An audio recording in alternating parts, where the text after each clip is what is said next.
the rage among young people today. How do you view the word socialism, favorably or unfavorably? I guess I would go with favorably. I favor that over capitalism. Socialism is more geared toward like helping the people.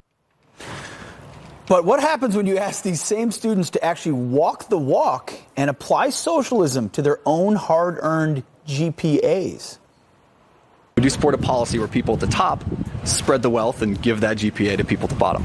Give, like help them get a better GPA? Yeah. I'm all for helping. I wouldn't give like, oh, let me just give you some of my points. I would want to say no straight up. I don't think that'd be a good idea. No, I wouldn't sacrifice my own things, like sacrifice my own time to help somebody else who didn't want to make those same sacrifices.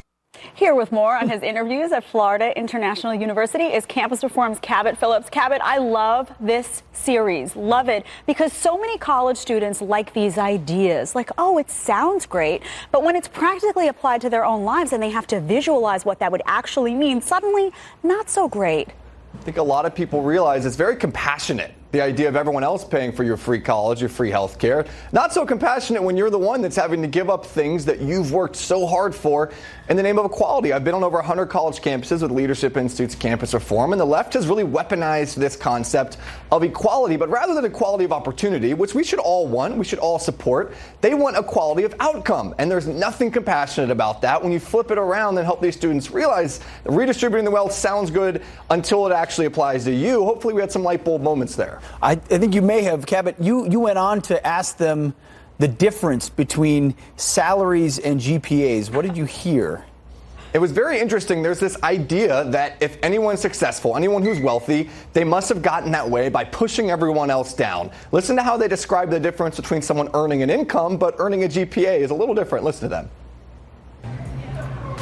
them. Well, I feel like the difference is that you study for your grades, right? And grades often reflect how much time you spend studying. But You gotta work pretty hard to become a millionaire. There's some people who are in the bottom, but they really are working, and there's some people who are in the bottom and they deserve that poor GPA. Kind of like people making money with their income. Exactly. This is the problem, right, Cabot? It's not the real world college. They haven't gone out, gotten that job, seen how taxes are taken out, and suddenly all their hard-earned cash vanishes, so they don't get it quite yet. They absolutely don't. And in a way, it's hard to blame them. When you're only hearing one ideology, when you're only hearing the same tired leftist, in this case, socialist policies on campus, of course you're not going to think critically. And this underscores how important it is for us to teach history, teach the economic context of what socialism has actually done. The two most vehement students against socialism both said, my family actually came here from Cuba. I've seen it up close and personal. I've seen it firsthand. You can see them at the end of the video on Campus Reform. And many of those students don't have the historical context. This underscores just how important it is for us to teach socialism throughout history has brought death and destruction. Capitalism and free markets are the only thing that have freed people from poverty throughout time. And guess what? The world isn't fair. You can work hard and earn a GPA and earn yourself, but you also work really hard and not have a high GPA if it doesn't cut your way. Like it's life. Wow, Cabot. Absolutely. Both directions. Cabot Phillips, thank you for your time. Appreciate it. We appreciate it. An anti-abortion film has its Twitter account